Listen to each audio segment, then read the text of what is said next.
नमस्कार, कल की तैयारी में आपका स्वागत है। आपके साथ मैं हूं मानसी दवे और भारतीय बाजार में आने वाले सेशन में किस तरह की स्ट्रैटेजी आपको बनानी है विस्तार से हमारे इस खास सेगमेंट में हम आपको बताते हैं और साथ साथ हमारे दर्शकों के जो भी बाजार से जुड़े सवाल हैं उनके जवाब देने की भी कोशिश होती है। और इसी कड़ी में कल की तैयारी में हमारे साथ एक्सपर्ट्स भी जुड़ते हैं, उनसे हम समझते हैं कि आखिरकार बाजार की दिशा को वो कैसे जाती देखते हैं और साथ ही इंडेक्स वाइज वही स्टॉक स्पेसिफिक किस तरह के रिकमेंडेशंस उनकी तरफ से आ रहे हैं और साथ साथ आपके सवालों के जवाब देने की भी कोशिश होती है। सबसे पहले सवाल पूछने का तरीका आपके स्क्रीन पर लेकर आते हैं, उसके बाद हमारे एक्सपर्ट को भी जोड़ेंगे, उनसे समझते हैं कि बाजार पर वो किस तरह का रुख बनाकर चल रहे हैं। आपके टीवी स्क्रीन पर हमारे सोशल मीडिया हैंडल और साथ ही हमारे कॉन्टैक्ट डिटेल्स लगातार फ्लैश होते रहेंगे। इन सोशल मीडिया हैंडल पर हमें सवाल पूछें और बाजार से जुड़े आपके हर सवाल का जवाब देने की इस खास पेशकश कल की तैयारी में हम कोशिश जरूर करेंगे। YouTube पर लाइव हमें देखें और अपने सवाल कमेंट बॉक्स में भेजें। आपके तमाम सवालों को शामिल करने की हम कोशिश करेंगे। अब आ जाते हैं बाजार पर। लास्ट ट्रेडिंग सेशन बाजार का हमने देखा काफी वॉलेटाइल रहा, टुवर्ड्स डाउनसाइड देखने को मिला, या यूं भी कह सकते हैं कि नए हफ्ते की शुरुआत जो है कमजोर नजर आई और उसके पीछे की वजह थी ओवर द वीकेंड जो नतीजे आते हुए दिखे।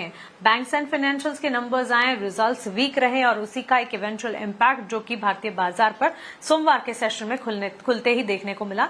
वहीं ग्लोबल बाजार से भी जो सपोर्ट मिलने चाहिए सपोर्ट फिलहाल नहीं मिल रहे हैं, जिसके चलते हम देख रहे हैं काफी वॉलेटाइल क्यूज और इंडेक्स में तो बिकवाली ही जारी रही। दिन भर लाल निशान के साथ ट्रेड करने के बाद निफ्टी, बैंक निफ्टी, छोटे मझौले स्टॉक्स हर तरफ हमने देखा टुवर्ड्स डाउनसाइड क्लोजिंग होती हुई नजर आई। बाजार अपने आप को दिन भर संभाल भी नहीं पाए। एक भी ऐसा मौका नहीं था जब बाजार ने कोई बढ़िया परफॉर्मेंस या अपटिक्स दिखाए हो, एटलीस्ट इंडेक्स वाइज। और साथ साथ हमारे एक्सपर्ट्स भी लगातार ऐसे माहौल में एहतियात बरतने की राय दे रहे हैं, लेकिन स्टॉक स्पेसिफिक गिरावट में खरीदारी के मौके भी हैं। चले इन्हीं मौकों को तलाशते हैं, हमारे एक्सपर्ट्स को जोड़ते हैं, उनसे समझते हैं कि बाजार की दिशा को वो कैसे देख रहे हैं। हमारे साथ कल की तैयारी में अब एक्सपर्ट जुड़ गए हैं। Harish Jujare, head of research, Prithvi Finmart private limited, वहीं हमारे साथ कुणाल भी जुड़े हैं। आप दोनों का ही जेंटलमैन स्वागत है 18 आवर्स प्रदेश पे अपना समय देने के लिए आपका शुक्रिया।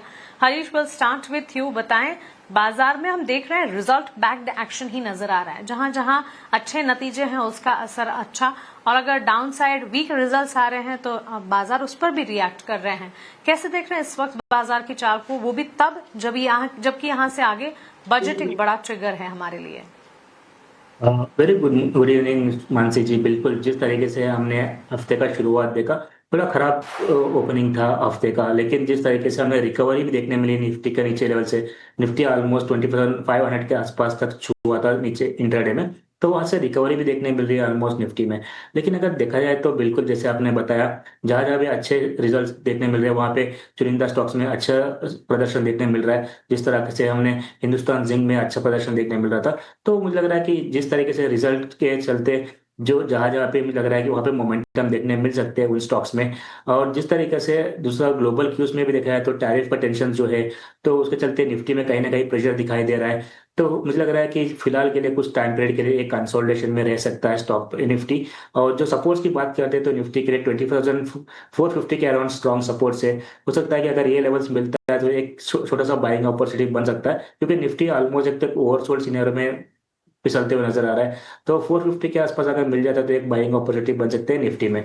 और बैंक निफ्टी की बात करते हैं, बैंक निफ्टी में कभी भी देखा है तो एक पोटेंशियल अपसाइड देखने मिल रहा है। जिस तरीके से पिछले फ्राइडे के दिन हमने अच्छी तेजी देखने मिल रही थी, आज के दिन थोड़ा सुस्त था बैंक निफ्टी, लेकिन अभी भी सेटअप बहुत शानदार है। वहां पे अभी भी स्ट्रॉन्ग सपोर्ट बने हुए हैं बैंक निफ्टी के लिए 59,500 और 59,000 के आसपास। मुझे लग रहा है कि ये दो लेवल्स अहम रहेंगे बैंक निफ्टी के लिए ध्यान देने के लिए। और ओवरऑल मुझे लग रहा है कि स्टॉक स्पेसिफिक अप्रोच के साथ ही जाना चाहिए कुछ टाइम पीरियड के, जब तक एक ग्लोबल क्यूज में क्लैरिटी ना आए।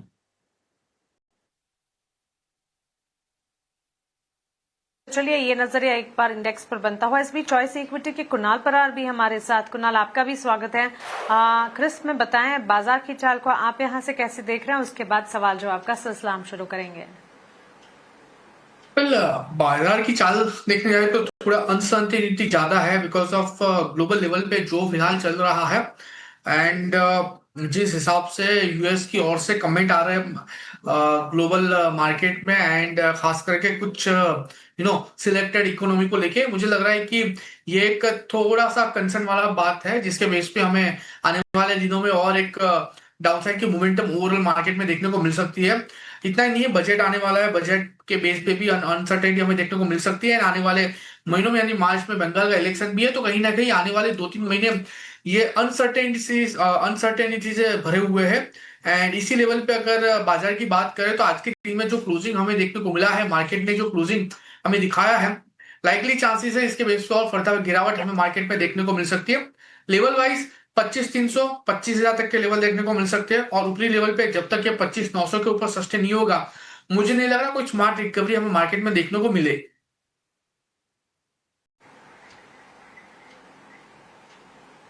एब्सोल्युटली। तो चलिए इंडेक्स पर ये नजरिया, और जैसे कि हम बता रहे हैं हमारे एक्सपर्ट्स का भी यही मानना है, ट्रिगर है बड़ा, बजट से ठीक पहले इस तरह की वॉलेटिलिटी, और इस वॉलेटिलिटी में बाजार में कॉशन प्रैक्टिस करना बनता है। लेकिन सवालों का सिलसिला आप शुरू करते हैं। दिलीप हमारे साथ जुड़े यूट्यूब के जरिए, उन्होंने सवाल पूछा है।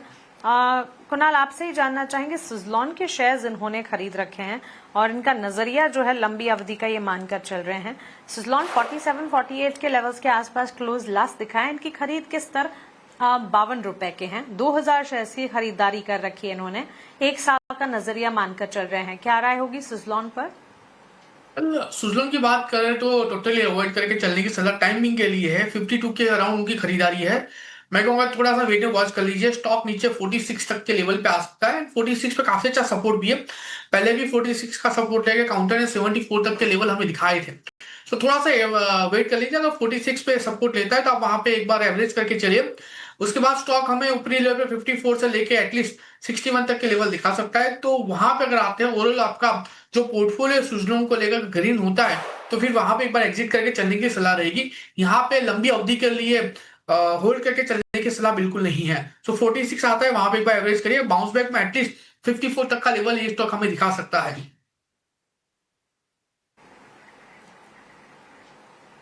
तो चलिए, फिलहाल आउटलुक तो यही है, एग्जिट की ही राय बनती हुई देखने को मिली है। लेकिन हाँ, स्ट्रैटेजी के लिए इसे प्ले आउट करना होगा, क्योंकि आपकी खरीद से तो नीचे गया है स्टॉक और करीब 8,000 का नुकसान भी आप झेल रहे हैं दिलीप। बहरहाल, शंकर अग्रवाल का दूसरा सवाल है। हरीश, आपसे जानना चाहेंगे गार्डन रीच शिप बिल्डर्स पर। ये सवाल है, 40 शेयर्स इन्होंने खरीदे हैं और अपने एंट्री लेवल जो है 2,900 को ये बता रहे हैं। नजरिया जो है गार्डन रीच शिप बिल्डर की अगर बात करें, डिफेंस और शिप बिल्डिंग का खेमा काफी अच्छा चला था। और हरीश, आपको भी याद होगा पिछले 1 साल में एक दफा जीआरएससी ने करीब 3,500 तक के लेवल्स भी टेस्ट किया। उसके बाद टूवर्ड्स डाउनसाइड गिरावट हावी होती नजर आई और काफी समय से, अब तो पिछले 6 महीने से इसी तरह के डाउन ट्रेंड्स विजिबल हैं। 2,900 की खरीद 2,380 पर यह क्लोज हुआ है। करीब 20,000 का नुकसान ये झेल रहे हैं। जीआरएससी पर राय क्या होगी? मानसी जी, बिल्कुल सही बताया आपने। जिस तरीके से हमने एक तेजी के बाद एक करेक्शन फेज देखने मिल रहा है, हो सकता है कि एक जो करेक्शन है और थोड़ा एक्सटेंड हो सकता है, जहाँ पे मेजर सपोर्ट जो दिखाई दे रहे हैं 2,100 से लेकर 2,000 के आसपास रेंज में रहेगा। तो मुझे लग रहा है कि यहाँ तक थोड़ा वेट एंड वॉच करे, वो बने रहे स्टॉक में, क्योंकि अभी भी मुझे लग रहा है कि इसका जो आउटलुक है पॉजिटिव रहेगा। तो जो भी है करेक्टिव फेज में अभी फिलहाल चल रहा है स्टॉक प्राइस, तो फिलहाल बने रहना की राय रहेगी। ऊपर की ओर मुझे लग रहा है कि शॉर्ट टर्म में देखा जाए तो रेजिस्टेंस जो दिखाई दे रहा है 2600 के आसपास है। अगर ये लेवल्स अगर निकल जाता है तो मुझे लग रहा है कि थोड़ी तेजी देखने मिल सकती है। लेकिन बिल्कुल इनका लेवल्स तो ऊपरी लेवल पे है। तो अगर नीचे 2,150 के आसपास अगर मिल जाता है तो एवरेज करने की सलाह रहेगी और बने रहना चाहिए। लॉन्ग टर्म में भी मुझे लग रहा है कि स्टॉक में और तेजी देखने मिल सकते हैं। जब तक स्टॉक 2,000 के ऊपर है, मुझे लग रहा है कि तेजी बरकरार रहेगी। उसी का स्टॉप लॉस भी मान के चल सकते हैं और बने रहने की सलाह रहे। ओके, तो चलिए पोजीशंस को इंटैक्ट तो फिलहाल रखिए ही, क्योंकि आपने जो खरीदे उन स्तरों से नीचे जा गया है स्टॉक। बजट से ठीक पहले डिफेंस शिप बिल्डिंग के स्पेसेस जो हैं वो फोकस रेडार पर आ जाते हैं। उम्मीद ये करके चल सकते हैं कि जीआरएससी के स्टॉक प्राइस में भी टुवर्ड्स बजट कोई अच्छा मोमेंटम दिख जाए। एटलीस्ट अपने लेवल्स तक आने का इंतजार तो आपको करना ही होगा। वक्त वक्त पर इसे रिव्यू करते रहें, हमसे सवाल पूछते रहिएगा। हम हर वक्त आपको रिविजिट कर इस पर एक राय भी देते रहेंगे। इस बीच शंकर का सवाल आया है। कुणाल, ट्रांसफॉर्मर एंड रेक्टिफायर पर इनका सवाल है। 150 शेयर्स इन्होंने खरीदे हैं ट्रांसफॉर्मर एंड रेक्टिफायर के। अपने खरीदारी के स्तर जो हैं 500 के बता रहे हैं।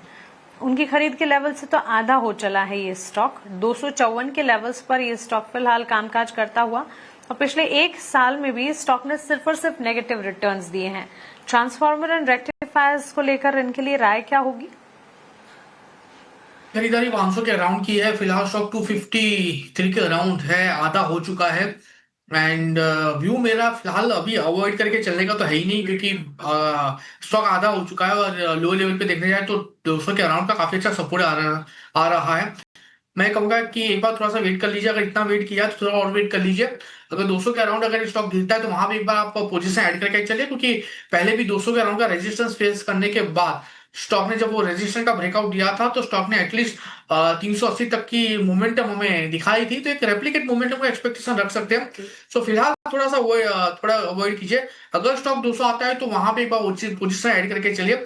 बाउंस बैक में ये प्लीज स्टॉक 360 380 तक के लेवल दिखा सकता है। तो ओवरऑल अगर ये आप 200 के अराउंड अगर पोजीशन ऐड करते हो तो आपकी ओवरऑल जो कॉस्टिंग है लोअर आ सकती है। तो उसके बाद अगर ओवरऑल प्रॉफिट दिखता है और सब दोनों पोजीशन मिला के, तो वहां पे फिर आप एक बार एग्जिट करके जा सकते हो। सो 200 अगर आता है तो वहां पे एक बार आपको एवरेज करके चलने की सलाह रहेगी। ओके, तो चलिए ट्रांसफार्मर एंड रेक्टिफायर्स पर शंकर आपको ये राय दे दी गई है।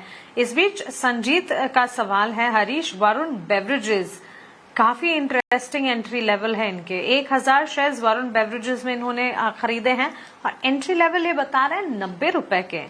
और चार्ट्स को देखें, हिस्टोरिकल ट्रेंड्स को अगर देखें, पिछले 5 साल में शायद 2021 में इन स्तरों पर वरुण बेवरेजेस के स्टॉक ने ट्रेंड किया था 90 के स्तरों पर। इस वक्त 493 यानी 500 रुपए के लेवल्स ही कह सकते हैं, ऑलमोस्ट 500 के लेवल्स पर कामकाज करता हुआ अच्छा खासा मुनाफा, ऑलमोस्ट अगर आप देखेंगे 4 लाख रुपए का मुनाफा इस वक्त संजीत वरुण बेवरेजेस के जरिए देख रहे हैं। क्या राय होगी यहां से आगे? उनका ये कहना है कि और 5 साल तक होल्ड कर सकते हैं स्टॉक को। जी बिल्कुल, अगर देखा है तो इनका जो खरीदारी किया है बहुत नीचे लेवल से, मुझे लग रहा है कि अच्छा प्रॉफिट बन के दे रहा है। तो अभी भी सेटअप की बात करते हैं, टेक्निकली देखा है तो स्टॉक प्राइस जो है एक बेस बना चुका है रिसेंट करेक्शन के बाद। 440 430 के आसपास एक स्ट्रॉन्ग सपोर्ट है अभी। तो मुझे लग रहा है कि यहाँ से रिकवरी होने के ज्यादा चांसेस नजर आ रहे हैं। और रिसेंटली देखा है तो स्टॉक प्राइस सारे मेजर मूविंग एवरेज के ऊपर ट्रेड करते हुए नजर आ रहा है। तो इनको बिल्कुल बने रहना चाहिए। अगर इनका नजरिया बिल्कुल लॉन्ग टर्म का है तो मुझे लग रहा है कि कोई जो छोटा से मोटा डिप्स जो आता है उसको इग्नोर करना चाहिए, लेकिन लॉन्ग टर्म के सेटअप के हिसाब से अभी भी तेजी है, बने रहना चाहिए। सपोर्ट जस्ट केवल उनके नजरिए की वजह से 430 के आसपास स्ट्रॉन्ग सपोर्ट बने हुए हैं अभी रिसेंटली। एब्सोल्युटली संजीव, सबसे पहले तो बधाई आपको, काफी अच्छे स्तरों पर आपने वरुण बेवरेजेस में एंट्री करी है। और लंबी अवधि के निवेश की कह सकते हैं कि ब्यूटी ही ये है। लॉन्ग टर्म के लिए अच्छी स्क्रिप्ट खरीद कर अगर रखेंगे तो लॉन्ग टर्म प्ले आपको ये रिटर्न्स दे ही जाएगी। यहां से फिलहाल आगे भी अपनी पोजीशंस को इंटैक्ट ही रखिएगा, ये राय हमारे एक्सपर्ट की तरफ से आपको मिलती हुई। आगे बढ़ेंगे, अब रुक करते हमारे अगले सेगमेंट वीआईपी यानी कि वैल्यू इन्वेस्टमेंट पिक का।